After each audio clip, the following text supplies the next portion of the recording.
Welcome everyone to this week's episode of Unrooted Women's Basketball Edition, and my guest for this week's show is none other than senior post player on the women's basketball team, Madison Michelis. Madison, thanks so much for joining me on the show. Thank you for having me.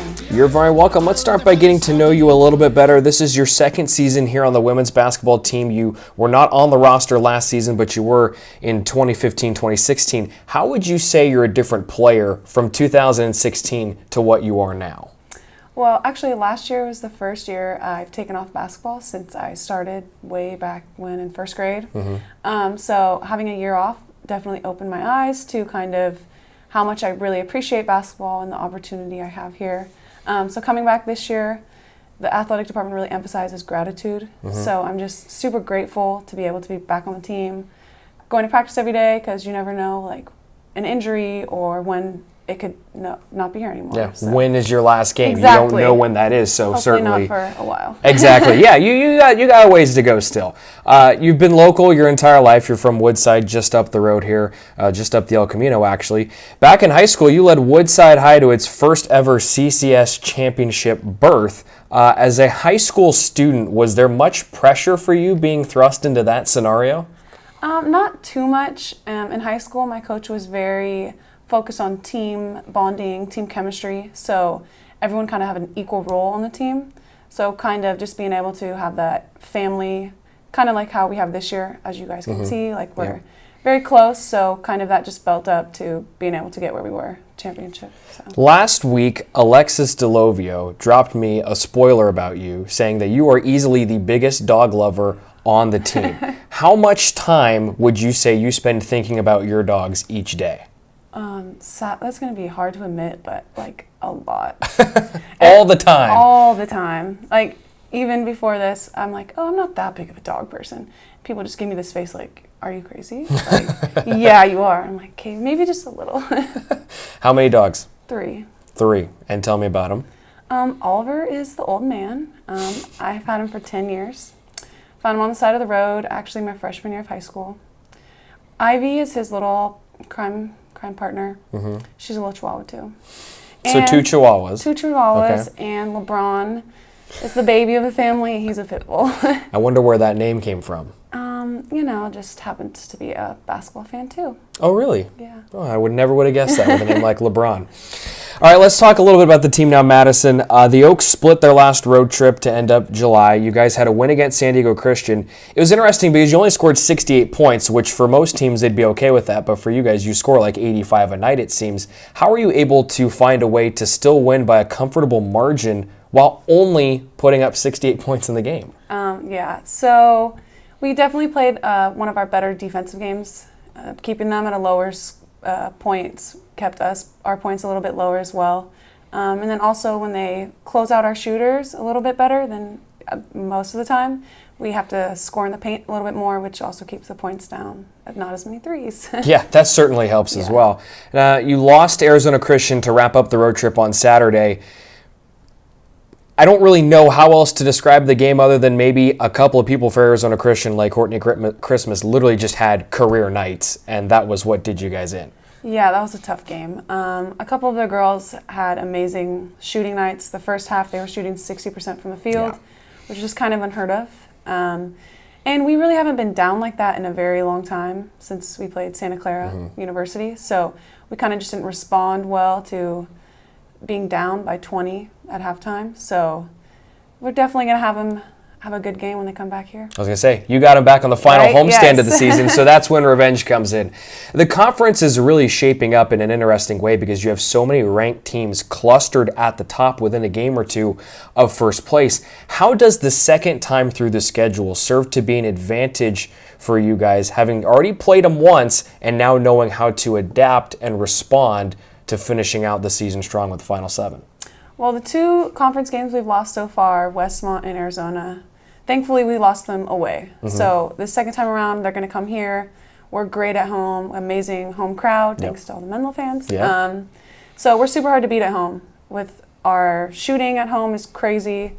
Selena and Ash, like it's hard to, they'll shoot at half court and make it routinely. Yeah, so I mean, coming back home is going to be tough for us to lose. Yeah, for sure. Now let's talk about the games this week. You ladies are at home this week. Westmont is up today, actually, since we're filming this on Thursday, and they are the top team in the conference right now record-wise. You lost to them, as you said, on the road. What's the key to getting points against Westmont? Because they don't allow many points. No. So the first time we played them, they definitely slowed us down, tried to use all 30 seconds of their time on offense. So our big goal tonight is just to speed them up a little bit, pressure them, get the ball in transition, because when we score in transition, the game's over. Yeah. And then rebounding is also a big thing for us tonight, getting second chance points for us. Yeah, there's only one team in the conference that can really run with you guys, and you saw them last week on the road, but not at home. Nope. That's important to point out. And then you wrap up the week, a contest against the Masters. That's on Saturday here at home.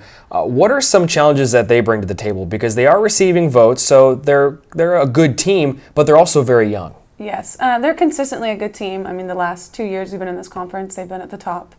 But young players, you kind of never know what to expect with them. They're really shooting three team, and so some nights they could be crazy lights out, and then some nights could be shooting 10% from the three-point line. So it's just an adjustment we kind of have to make once we see them on Saturday. All right. Madison, let's get into the final segment of the show. It's called Brownie Bites. I'm going to ask you 3 random off-the-wall questions. You give me your best answers. And no surprise, they're related to dogs this week. Question number 1. You love the dogs the most. Who hates the dogs the most?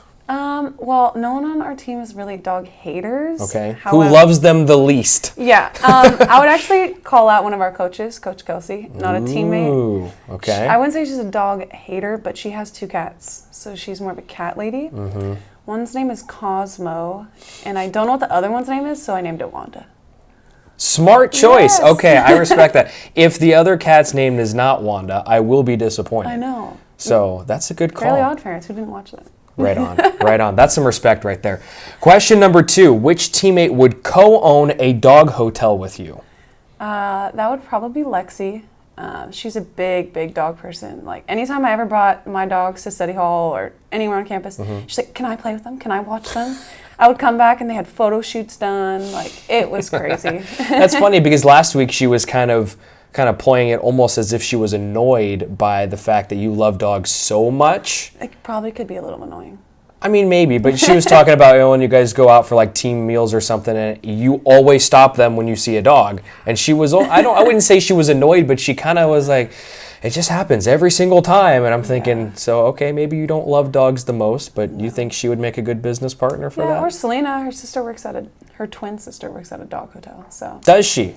They could take turns. They could. Well, you might know who is who, but not a lot of people would. And then question number 3, which teammate has the most dog-like qualities? Oh, this is easy. It's Mira, the freshman. She's kind of like more like a puppy. She super hyper all the time, always wants to play no matter what you're doing. And she's very loyal. She'll come with you. Oh, Mira, do you want to come to the store with me? Okay, yeah, I'll come. And she'll be like, oh, do you need anything? I can grab you anything. We'll be in the library. Oh, do you want some coffee? Do you want some tea? Like, wow, Mira, thank you. Good girl. Good girl. And she's always high energy, it seems like. Yes, when she's doing warm-ups on the floor, she's the one person who's like rocking out to the music too. Like she's always on 120%. Oh, all the time. Much like a young puppy. So that would be very true. All right, Madison, thank you so much for joining me on the show. Thank you. You're welcome, folks. The women's basketball team is at home this weekend. They have the game tonight against Westmont, but again, this interview is being released on Friday, so that's irrelevant to you. But the game Saturday against the Masters starts at 1 o'clock inside Haynes Prim Pavilion. The Oaks currently ranked 16th in the nation. They will be taking on the Masters University, currently receiving votes. Then they will head on the road for the following weekend. We invite you to tune into next week's episode of Unrooted Women's Basketball Edition. It's the final one here in 2018. Madison Michelis will select the final interviewee by me, Brian Brownfield, right here on the show. Until then, we'll see you next week. Take care, everybody.